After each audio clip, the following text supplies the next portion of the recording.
If I were trying to eat off of $1 a day, the first thing I would do is not come to a grocery store. The first thing I would do is contact my local churches and anything in my community that offered free food. Something like a food pantry, a senior center that does lunches, maybe a VFW. I would contact my schools, my city, the sheriff's department, the local library. All of these places are gonna know about local programs in your area specific to you, because I don't believe that anyone should go hungry ever. If I had to eat on $1 a day, this is what I would do. And I thought it would be really interesting to try this at 2 different stores, because I know not everyone has access to a Walmart or an Aldi or a kind of inexpensive store. So I am here at a more expensive store. This is a Kroger store, it's called Fred Meyer. But the best thing about stores like this is they have things on clearance. We're gonna call it sticker shopping. So if you want to do some sticker shopping, the most obvious places to come is the bakery clearance right here. The perishable foods, this is going to be milk, eggs, butter, meat. For this, I will assume that you have salt and pepper at least at your house, and some kind of oil, vegetable oil, bacon fat that you had left over, butter. So I'm not gonna lie to you, after meandering this store for 20 minutes, even your standard basics at this store, the cheapest container of oatmeal, $3. The cheapest 1 pound of dried beans, almost $2. I found a bunch of clearance proteins. The cheapest I could find was about $3.11 for 1 pound of ground turkey, which is essentially half my budget for the entire week. Here's what I did find is some taco seasoning, 45 cents on clearance, whole loaf of bread, 90 cents. It's not looking good, friends. It's not looking good. Can I get out of here for $10? Can I get a 10? Can I get a 10 in the audience? I have 4 ingredients, I'm at $5. The inflation is real, friends. It is real. Listen, I used to do eating for $1 a day videos, but it was like 4 and 5 years ago. Can it even be done anymore with variety without getting tired of what you're eating?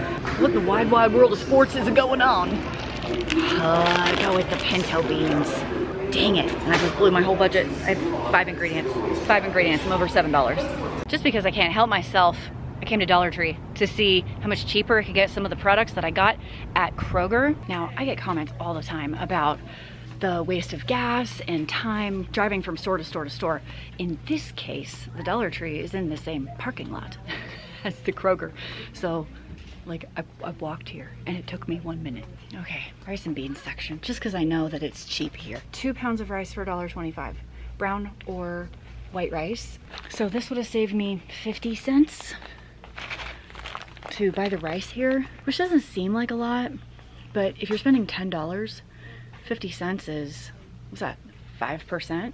5% savings, that's significant. Here's the other thing that I couldn't find at the other store were tortillas for about $1. These, oops, that one's open.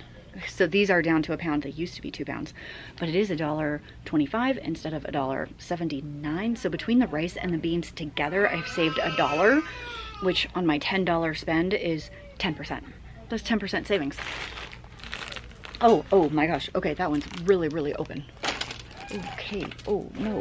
She made quite a mess when she hit them bleachers. The pasta's a better deal because they are 20 ounce boxes for $1.25 instead of 16 ounce boxes for like $1.89. 1 pound of oatmeal for $1.25. So this would have been cheaper than the bread and peanut butter that I picked up.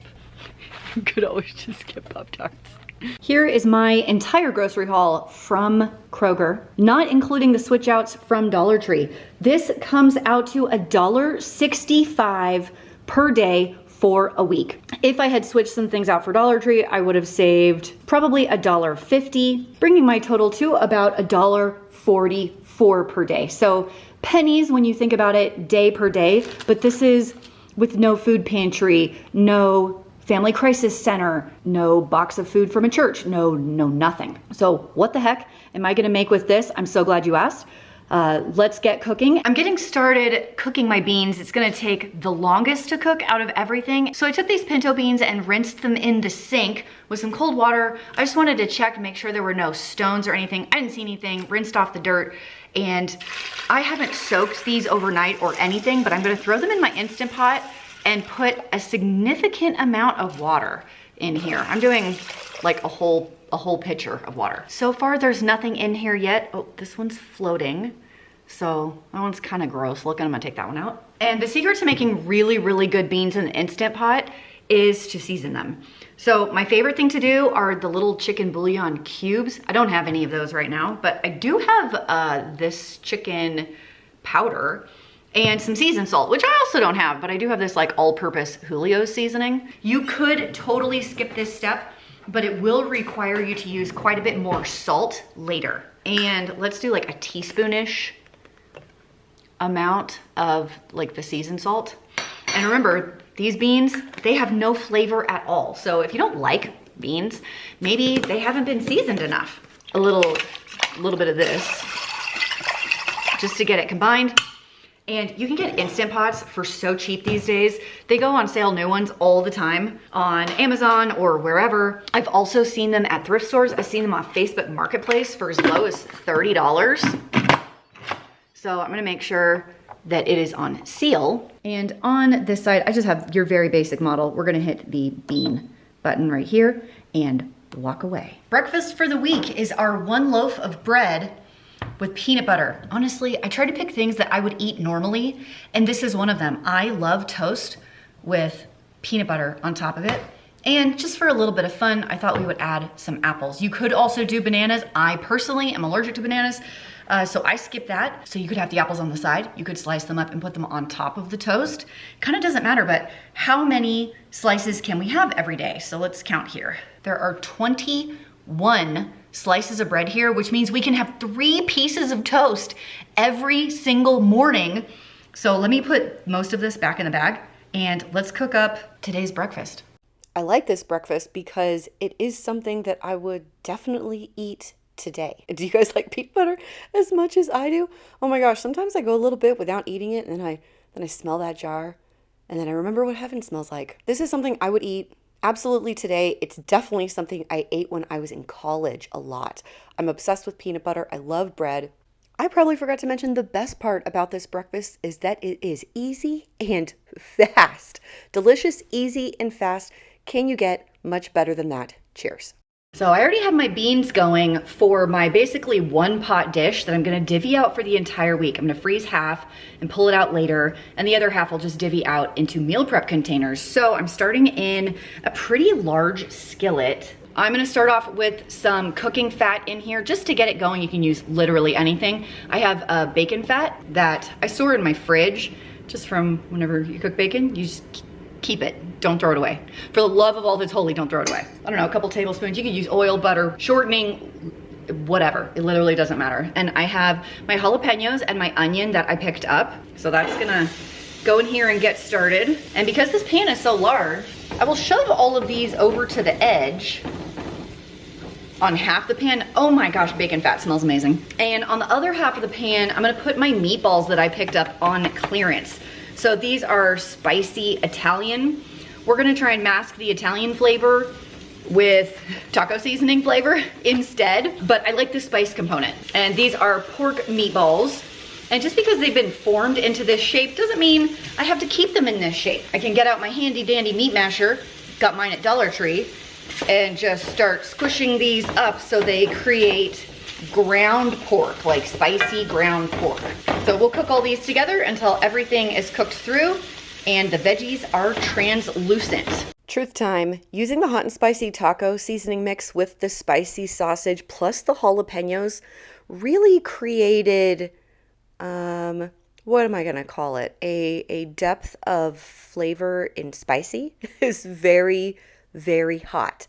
If you like spice, it's fine. If your spice tolerance is milk, maybe not so much. If you cook beans really, really well and they're soft and creamy and salty, they are delicious. I ended up adding a little bit extra water to this, but I am so happy with the way these beans and meat and vegetables turned out. They were delicious. My family is from the South and we ate beans a lot like this, honestly, served over rice. So it feels very familiar to me.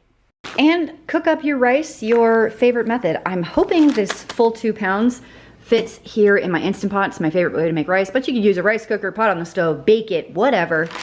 And then don't forget to rinse.